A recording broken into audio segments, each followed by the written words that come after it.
tawi en yettode wodani Allah so tawi en paami ko wiyete mawlidin nabi tawe enen en mbaɗi mawlidin nabi mo meeɗani waɗede so tawi en paami mana no kalirɗen oɗo mawlidin nabi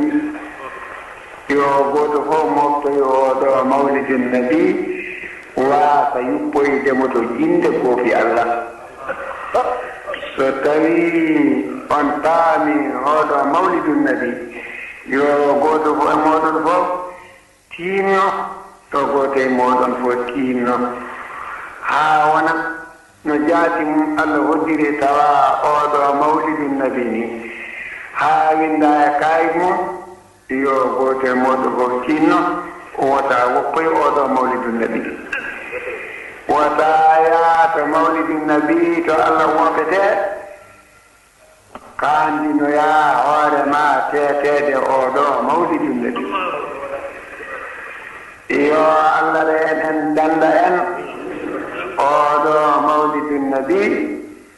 moɗum winda e kayit muɗum oɗo mawlidun nabi mo winda e kayit muɗum so moƴƴi makko donki dandudemo oɗo mawlidun nabi ma dandugo so Allah haaji inchallah ene Allah hunde kala eno Allah hoddiri ɗum haala kala eno Allah hoddiri ɗum haala kala eno Allah hoddiri yo wonir nde wonno oɗo jamma ko jamma mawlidun nabi sallallahu alayhi wa sallam lukkine kadi ne omo jogii keerini holɗum o altini ɗum kadi ne omo hawri heen ko 12 ina wawano wonde 12 tawa wona altine ko altine kadi ne ɗum ɗo mo hawri heen ɗum waɗi noon kisa haala ka nde mbiɗen eɗen fuɗɗir ɗum eɗen kaala ɗum wonno anni amen ko haalde l'islam min tan no gowirɗen haalde ni hay sinno goonga ko ɗum tigi woni haqiqa l'islam kono noon wona mawlidun nabi mbiyeɗen eɗen mbaɗa kono nde wonno ko yuɓɓodiri e jamma he ko mawlidun nabi oyo woni ko yuɓɓodiri e jamma he on jeeyiki so Allah wurti hen wadde mawlidun nabi en mbaɗi mawlidun nabi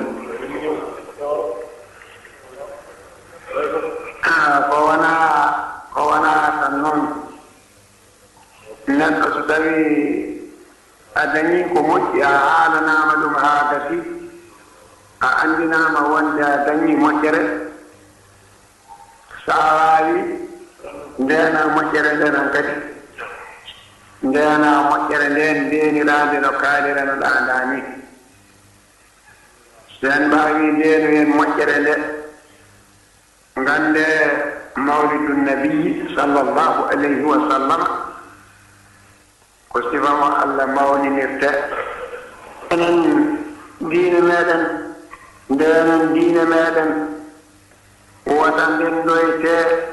to rewɓe e worɓe ndenda rewɓe e worɓe ɓe ndendata wota ndendete ɗon sabu nelaɗo Allah sallallahu alayhi wa sallam o wi kala ɗo rewɓe e worɓe ndendi on nokku seytane woni kettuɗo mum ko seytane hetti ɗon ko geɗal seytane woni ɗon julɗo wota wonat ɗon haa nuuruji golle moƴƴe mifa e diine mum yo Allah dandu en so nuuruji golle moƴƴe mifi e diine neɗɗo on neɗɗo o heddoto ko looɗo ɗum ɓurtata kadi tawata ko ɓooyi wota jeeyete e nokku goofi nokkuuje goofi Allah ndene diine moɗon ndewe Allah tawa ko goonga e moɗon wota fuɗe hay gooto e rewde Allah wota kerte hay gooto e rewde Allah wota daaroɗe hay gooto e rewde Allah ndewe Allah fuɗe Allah kerte Allah ndewe Allah no Allah wiiri yo rewre ni kuɗe Allah no Allah wiiri yo hulire ni kerte Allah wota kerte tagore kala ɗo Allah wopete wata kirte ha tawe ɗum so yimɓe ina kuma dewgal ngal na waɗi goofi Allah wata waɗanɓe siyas tawayeɗa ɗin goofi Allah sono tawi yimɓe ɓe inde nden ɗa waɗi goofi Allah wata waɗanɓe siyas ha tawayeɗa ɗin goofi Allah